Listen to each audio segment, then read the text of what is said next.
If pests keep coming back every season, the problem isn't the insects. It's the plants growing beside your crops. Most gardeners keep fighting pests the hard way without realizing that insects decide where to attack long before any damage appears. And the real reason pests return year after year is not the insects themselves, but the way certain plants quietly signal that your garden is an easy target. In this video, you'll discover 10 companion plants that begin repelling pests almost immediately after planting, and if you stay to the end, you'll see how the final plant in this list replaces pesticides entirely when it's used correctly. These plants do not rely on sprays or constant effort because they work by confusing insect scent trails, blocking feeding signals, and creating a layered defense system that pests struggle to break through. Welcome to Daily Plant Life, and by the end of this video, you'll understand how companion planting turns your garden into a place pests avoid before they ever settle. To see how this works in real gardens, we'll start with a plant most people grow for the kitchen, without realizing it begins protecting nearby crops the moment it touches the soil. Plant number 1. Basil. Basil is often grown for culinary use. Yet its true value in the garden lies in its ability to release powerful aromatic compounds that interfere with how insects navigate toward crops, especially pests such as aphids, mosquitoes, thrips, and whiteflies, all of which depend heavily on scent to identify suitable feeding and breeding locations. As basil warms under sunlight, its leaves emit natural oils that saturate the surrounding air, creating a confusing scent field that masks the chemical signals released by nearby crops like tomatoes, peppers, and eggplants, effectively making those plants far more difficult for pests to detect. Rather than drawing insects toward itself, basil disrupts the entire area, which is why gardens that incorporate basil properly often experience a noticeable reduction in pest pressure without seeing large numbers of insects accumulating on the basil itself.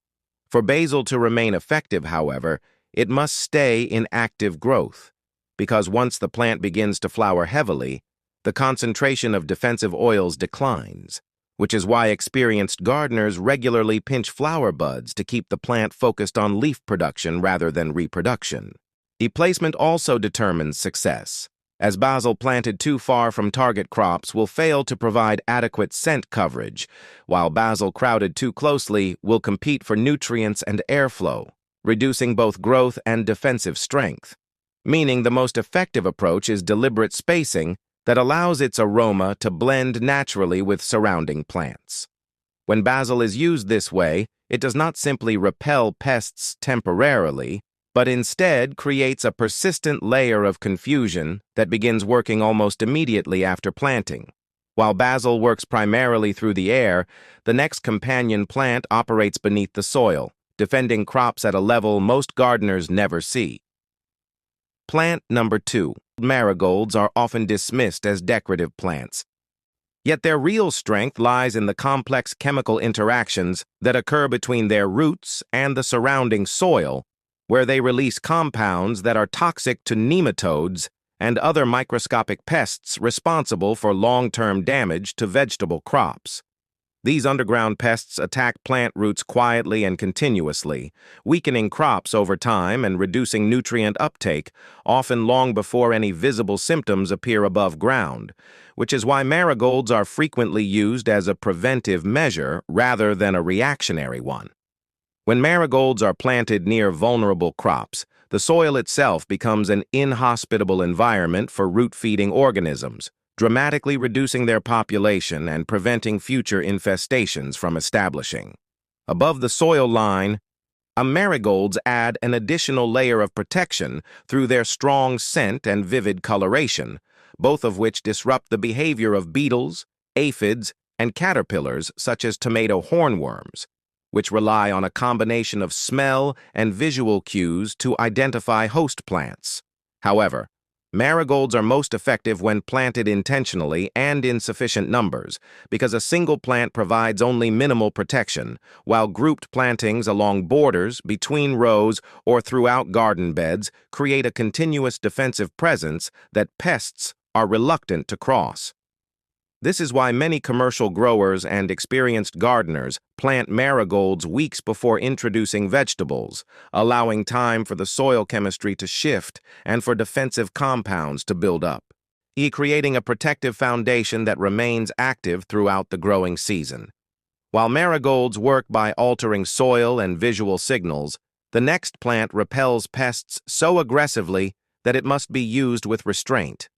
Plant number 3, mint, is one of the most powerful companion plants available, not because it targets a single pest, but because it releases menthol-rich oils that overwhelm the sensory systems of a wide range of insects, including ants, aphids, fleas, and moths, disrupting their ability to follow scent trails, locate host plants, or lay eggs. The effect of mint is often immediate, as insects encountering its aroma tend to change direction or abandon the area entirely, which is why mint is frequently used near garden entry points or around crops that are particularly vulnerable to persistent infestations. And despite its effectiveness, mint must be handled carefully, as it spreads aggressively through underground runners and can quickly dominate garden beds if planted directly in the soil, turning a powerful defense plant into a long-term maintenance problem. The most effective way to use mint is to grow it in containers placed strategically near cabbage, kale, and other leafy greens, where it can release its defensive oils without competing with or overtaking surrounding plants. Regular but moderate pruning keeps mint in an active growth phase, encouraging continuous oil production, while excessive cutting can weaken the plant and reduce its effectiveness as a pest deterrent. When managed correctly, mint creates invisible boundaries that many insects refuse to cross, not by trapping or killing them, but by signaling that the environment is unsuitable for feeding or reproduction. These first 3 companion plants demonstrate how effective pest control does not rely on chemicals or constant intervention, but on understanding how insects perceive their environment and using that knowledge to design a garden that naturally discourages infestation from the very beginning. The next plant strengthens this system by releasing a steady, resinous aroma that insects instinctively avoid. Plant number 4, rosemary. Rosemary is a slow-growing woody herb that many gardeners underestimate. Yet its defensive value lies in the thick, needle-like leaves that continuously release strong aromatic compounds, especially in warm and dry conditions where pest activity is usually highest. These compounds interfere with the sensory receptors of insects such as cabbage moths, carrot flies, bean beetles, and aphids, making it difficult for them to recognize nearby crops as suitable hosts for feeding or egg-laying. Unlike softer herbs that lose potency when stressed, rosemary becomes more aromatic under mild stress, which means that in hot climates or during dry periods, its pest-repelling strength often increases rather than declines. When planted near cabbage, beans, carrots, or peppers, rosemary acts as a persistent scent barrier that discourages pests from settling in the area, while its woody structure also provides shelter for beneficial insects that prey on garden pests. However, rosemary does not tolerate overcrowding or poor drainage, and when planted in heavy or waterlogged soil, it becomes weak and less effective, which is why it performs best along garden edges, raised beds, or sunny borders where airflow and drainage are optimal. As rosemary matures, its defensive presence becomes stronger and more stable, making it especially valuable in long-term garden planning where consistent pest pressure is expected year after year. While rosemary relies on steady aromatic defense, the next plant protects the garden by attracting help from above. Plant number 5, lavender. Lavender repels pests not only through scent, but through its ability to reshape insect behavior across an entire garden ecosystem, combining strong aromatic oils with a powerful attraction to beneficial predators. The floral oils released by lavender are highly unpleasant to pests such as moths, fleas, mosquitoes, aphids, and whiteflies, disrupting their feeding and breeding patterns while simultaneously drawing in pollinators and predatory insects like bees, hoverflies, and parasitic wasps. This dual function is what makes lavender especially valuable, because while pests avoid its presence, natural predators are encouraged to stay, increasing biological control throughout the garden, even in areas where lavender is not directly planted. Lavender performs best when placed near fruiting crops, roses, or leafy greens, where its scent masks plant signals and its flowers provide a continuous food source for beneficial insects throughout the growing season. Poor soil or excessive watering can weaken lavender and reduce oil production, which is why it thrives in well-drained soil with full sunlight, and conditions that allow it to maintain high concentrations of defensive compounds. When lavender is healthy and well-positioned, it does not simply repel pests temporarily, but gradually shifts the balance of the garden in favor of beneficial species, reducing infestations naturally over time. While rosemary and lavender rely on aromatic defense and ecosystem balance, the next companion plant works through one of the oldest and most reliable natural pest deterrents known. Plant number 6, garlic, protects the garden through sulfur-based compounds that are released both above and below the soil, creating a hostile environment for a wide range of pests including aphids, spider mites, caterpillars, beetles, and even certain soil-dwelling insects. These sulfur compounds interfere with insect metabolism and feeding behavior, causing pests to avoid garlic-planted areas entirely rather than risk prolonged exposure. When garlic is planted near tomatoes, lettuce, carrots, or fruit trees, it acts as a protective anchor, steadily releasing defensive compounds that persist throughout its growing cycle. Unlike many companion plants, garlic continues working even when not actively growing above ground, as its roots influence soil chemistry and suppress harmful organisms beneath the surface. Garlic is particularly effective when planted in clusters rather than as isolated plants, because concentrated plantings strengthen the defensive barrier and reduce gaps that pests might exploit. Although garlic requires patience due to its longer growth cycle, its presence provides long-term stability, making it one of the most reliable companion plants for gardens facing recurring pest problems. With rosemary reinforcing scent barriers, lavender recruiting natural predators, and garlic transforming the soil and air into a pest-resistant zone, the garden begins to function as a coordinated system rather than a collection of individual plants.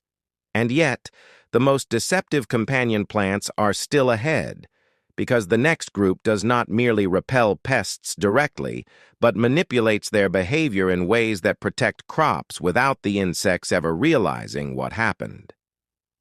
The next companion plant works not by driving insects away immediately, but by giving them a tempting alternative. Plant number 7, Nasturtium. Nasturtiums function as one of the most strategic companion plants because they act as a sacrificial target, drawing pests such as aphids, whiteflies, cucumber beetles, and squash bugs away from more valuable crops and concentrating them in one controlled area. The leaves and flowers of nasturtiums release chemical signals that are highly attractive to these insects, making nearby vegetables far less appealing by comparison, which effectively reduces direct damage without relying on repellents or toxins. When nasturtiums are planted along the edges of garden beds or near crops like cucumbers, squash, tomatoes, and brassicas, pests tend to settle on the nasturtiums instead, allowing gardeners to manage infestations more easily or simply allow natural predators to take over. Although this approach may seem counterintuitive, it works because insects prefer consistency, and once they choose a host plant, they are less likely to migrate back to protected crops. However, nasturtiums must be monitored regularly, as allowing pest populations to grow unchecked on the plant can eventually overwhelm its ability to serve as a decoy, which is why timely removal of heavily infested leaves helps maintain balance. Used correctly, nasturtiums transform pest pressure into a controlled and predictable pattern rather than a constant threat spread throughout the garden. While nasturtiums redirect pests, the next plant disrupts their life cycle entirely. Plant number 8, Dill. Dill is often valued for its culinary uses, But in the garden, it serves a far more complex role by attracting beneficial insects that feed on pests at their most vulnerable stages. The umbrella-shaped flowers of dill are especially attractive to ladybugs, lacewings, hoverflies, and parasitic wasps, all of which prey on aphids, caterpillars, and other soft-bodied insects that damage crops. By providing nectar and shelter for these predators, dill indirectly reduces pest populations throughout the garden, even in areas where dill itself is not planted. Dill is particularly effective near cabbage, lettuce, onions, and tomatoes, where its presence increases predator activity during peak pest seasons.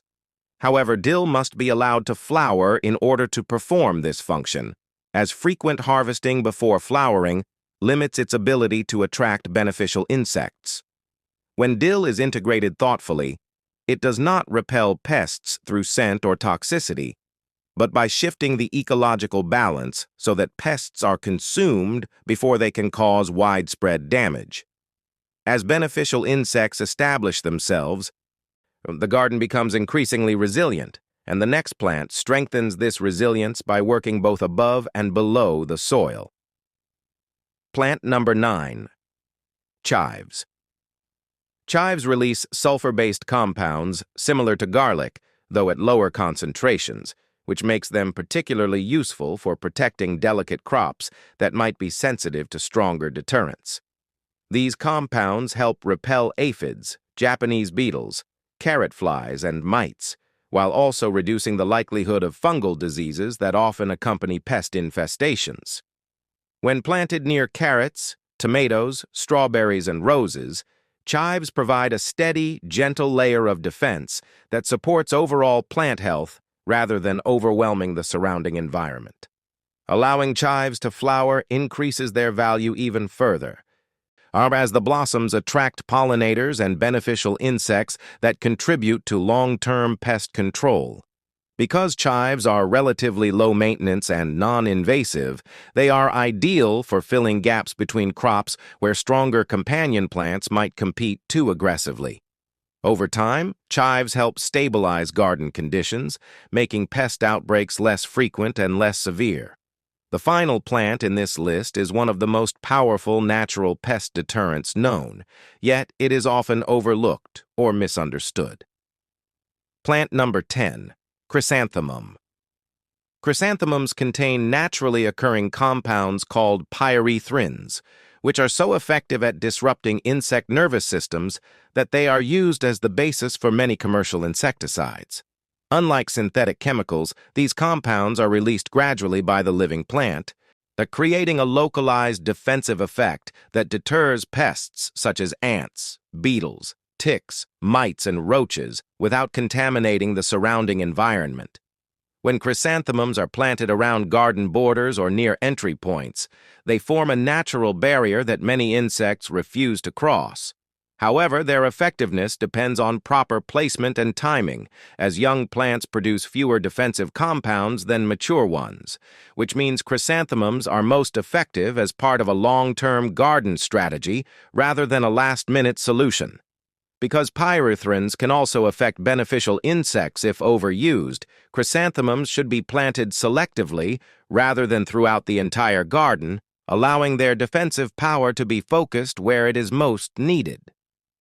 When used with restraint, chrysanthemums provide one of the strongest natural lines of defense available, completing a system in which pests are confused, redirected, consumed, or repelled at multiple levels. By now, it should be clear that controlling pests is less about reacting after damage appears and more about shaping the environment so insects struggle to settle in the first place, because when companion plants are chosen and placed intentionally, they quietly change how pests see, smell, and move through the garden. Even small adjustments, such as adding one or two of these plants near vulnerable crops, can shift the balance in ways most gardeners don't expect, reducing infestations naturally while allowing beneficial insects to remain and do their work without interference. You've been watching Daily Plant Life, where we focus on how plants work together to protect and strengthen the garden naturally. And if you want to keep learning simple, proven strategies that let nature handle the hard work, Make sure you're subscribed so you don't miss what's coming next.